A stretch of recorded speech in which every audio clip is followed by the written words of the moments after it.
You're listening to the Catholic Wives with Toxic In-Laws podcast. Today's episode is titled, If They Wanted to, They Would. Are you a Catholic wife grappling with challenging in-laws? The Catholic Wives with Toxic In-Laws podcast is your sanctuary for navigating the sometimes stormy seas of life with toxic in-laws while being validated for what you've experienced. Join me, your host, Miriam Susan, a Catholic wife who's weathered 3 decades of in-law drama, as we tackle the tough issues you're dealing with head on. Hi, I'm Miriam Susan, and welcome to this week's episode of the Catholic Wives with Toxic In-Laws podcast. Today, we're going to be talking about a subject that sometimes is hard to just kind of wrap your brain around, and that is the topic of if they wanted to, they would. Now, this came to mind because I am a big fan of Mel Robbins. I love her very practical approach to things, and she recently wrote a book called The Let Them Theory, and this is basically the crux of what her book is all about. That the Let Them Theory is about letting people feel however they're going to feel, think however they're going to think, do the things that they're going to do, and just let them. Because if they wanted to do something, they would do it. So we're going to dive deeper into that, but let me go ahead and read the scripture reference for today's episode.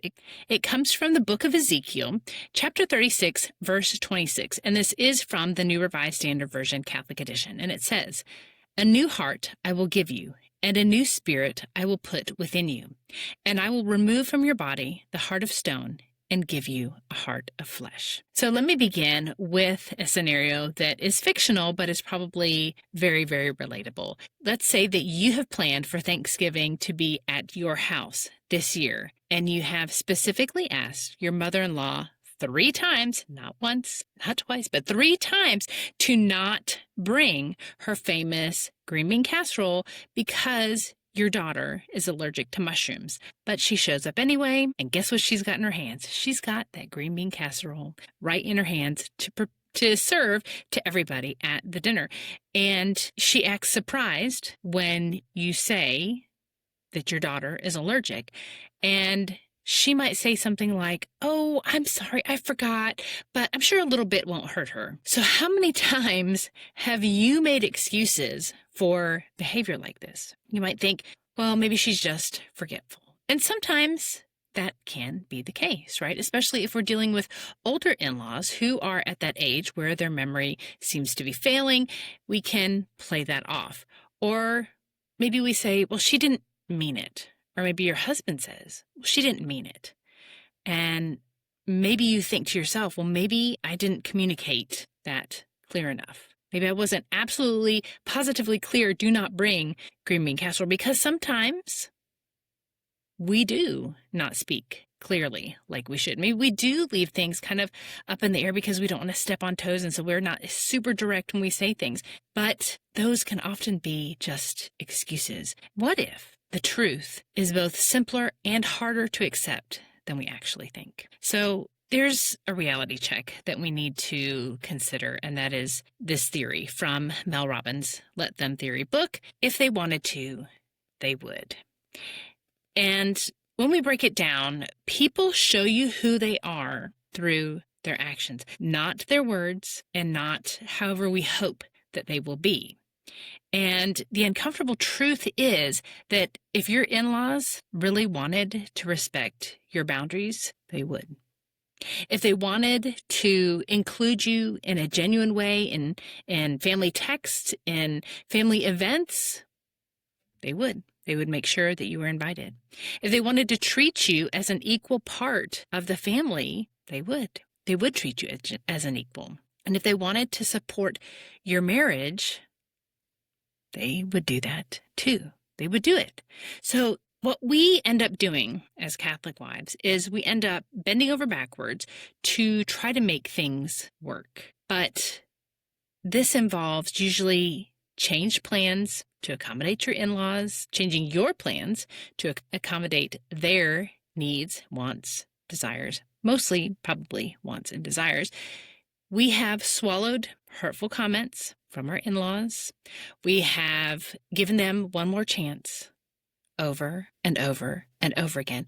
And we have tried to explain our feelings carefully and with kindness and gentleness, but nothing changes because our in-laws don't want to change. And this isn't about being incapable. It's that they're not willing. And this is something that I wrestled with for a long time, thinking that maybe my mother-in-law just can't help herself. Maybe she's just, maybe this is just how she is. Well, I mean, it is how she is. But I thought that maybe when they were stalking us, when things were getting really intense, I actually thought maybe she just can't help it. Maybe it's almost like an addict where, she can't help it, where it's just impossible for her to stop stalking us, which I know sounds absolutely insane. But guess what? When there were criminal consequences, when it was jail time, felony stalking charges, massive fines, all of a sudden, the email stopped, the voicemail stopped, all of that stopped. So it wasn't that she just couldn't help it, that she wasn't capable of stopping. It's that she was not willing to honor our boundaries and respect us as independent and autonomous people. So why is this just so hard for us to accept? Well, it feels very heavy for us as Catholic wives specifically because we are taught to be peacemakers. We are taught to turn the other cheek, to love difficult people, to forgive and forget, even though that's not scriptural. And I think somewhere in all of us, we all want to believe in the best in people, especially our family members. I mean, if we love our husbands, it makes sense that we would think that there is some goodness, some good part of his family of origin, even if they're not demonstrating it to us. And then we feel guilty for giving up on this relationship or seeming like we're giving up on this relationship because we've just kind of had enough. So there's this internal objection that you might be feeling. It's like, well, what if I haven't tried hard enough? What if I'm being uncharitable? What if there's something else that I can do to repair this relationship, to make my in-laws like me, to make them love me? But here's something that we have to accept. You are not responsible for changing other people. Only God can give somebody a new heart, like I said in the scripture from Ezekiel.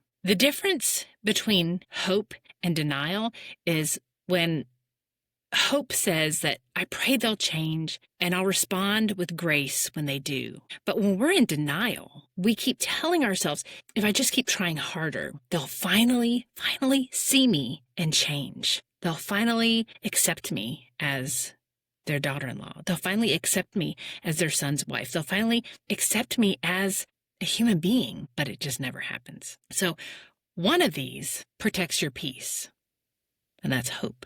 But the other destroys it, and that's denial. So what is acceptance of this idea that our in-laws, if they wanted to change, they would? So what does that actually mean? So let me just clarify something that I'm absolutely not saying.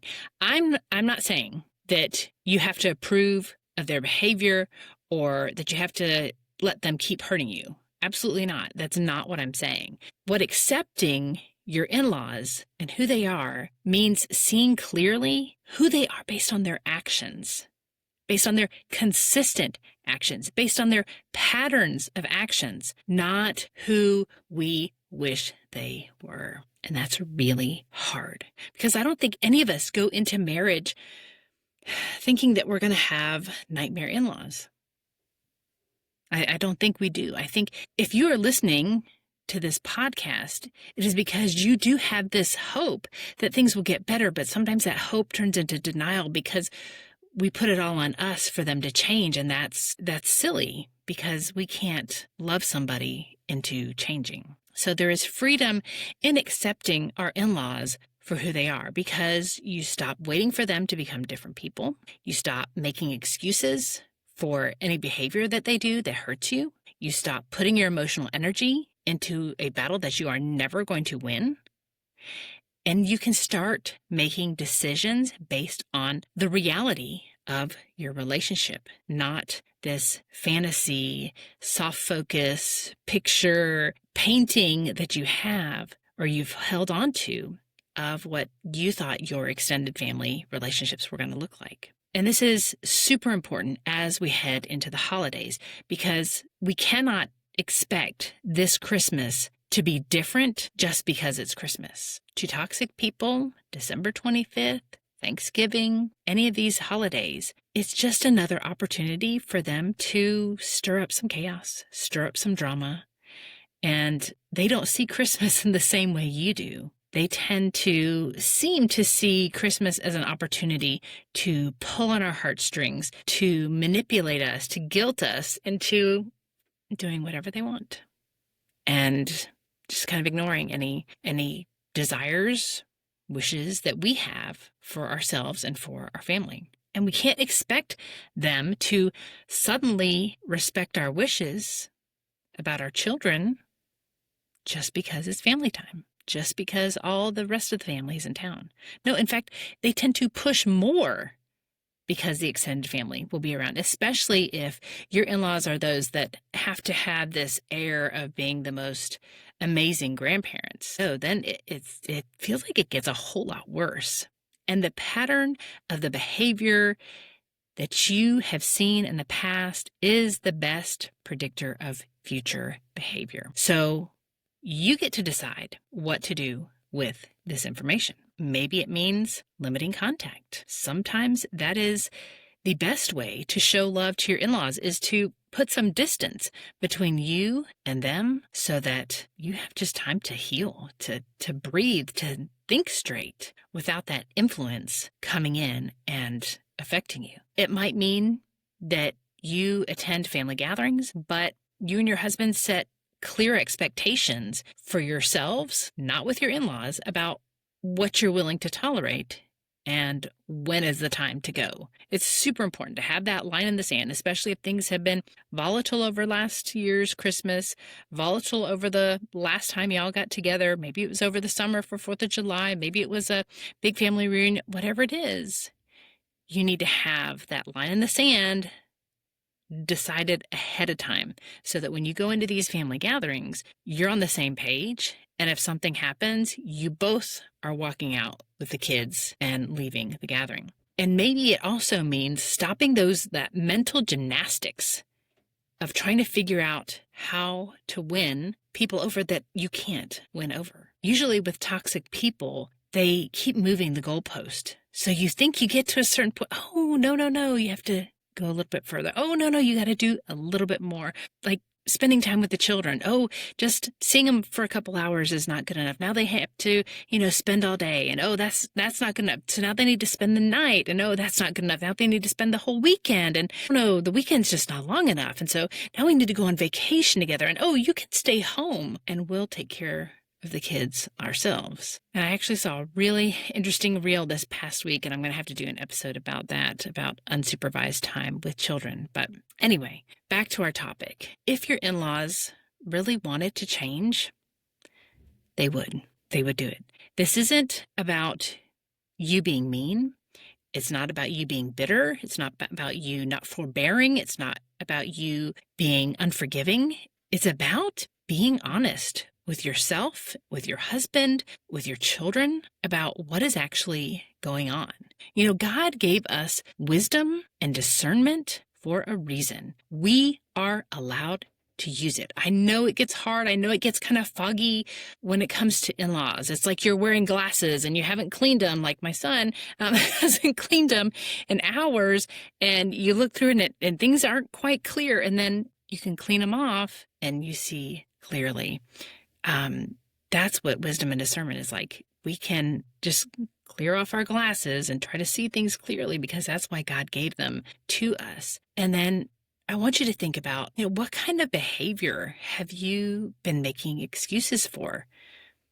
What would you change if you just simply accepted that your in-laws are who they are? That maybe your father-in-law is a drunk. What if you just accepted that he is and stop feeling like you have to go into all these gatherings hoping that he's going to stay sober when he never has before? Or what if you go into these holidays and just expect that your mother-in-law is going to have foods that your kids are allergic to? What would you do differently? Maybe bring some snacks, maybe eat beforehand so that you don't have to, worry about what you're feeding the kids. You'd have to, of course, keep an eagle eye on them because they might try to, sneak a little bit to your kids. I've heard of that happening before. But just really think about what would you change if you just accepted that your in-laws are who they are and they're not any different just because you hope that they are. So this doesn't mean that you're powerless. It means that your power lies in what you do. It does not lie in changing them. And it never has. It never has. I want to encourage you and let you know that you are not alone in this struggle, that it's okay to feel the weight of this reality, that this family that you married into is not the family that you thought maybe that you were marrying into, or that you hoped that they would be.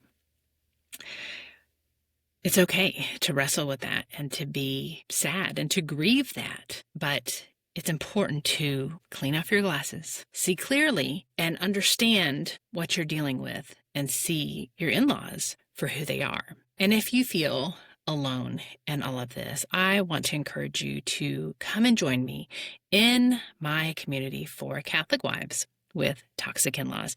It is on the school platform. You can go to toxicinlaws.com, no dashes, no nothing. Toxicinlaws.com will take you right there and just learn from other women who are going through the exact same thing you're going through. Feel a sense of validation because you are not alone.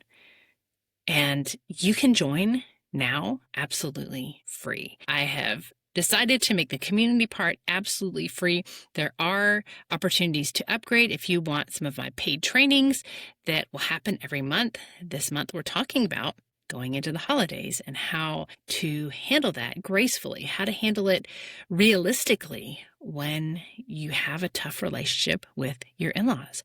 So if you would like some support as we go into this holiday season, I encourage you, go to toxicinlaws.com, join the community for free, choose an upgrade if you want. You don't have to, but I would love to see you in there. God bless you. Go in peace.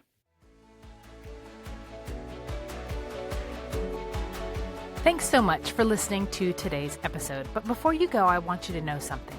If you're feeling exhausted after every family visit, questioning whether you're overreacting, or if you're replaying conversations you had with your in-laws for days afterward, you're not crazy, and you're definitely not alone. I've created a free guide called 5 Signs You're Not Too Sensitive, What Your Gut is Really Telling You, that will help you to understand why these interactions feel so hard and give you some gentle scripts to use in those moments when you're caught off guard by your in-laws. You can grab a copy at desiringpeace.com/signs. That's desiringpeace.com/SIGNS. You're not asking for too much when you ask to be treated with respect. I'll talk to you next week.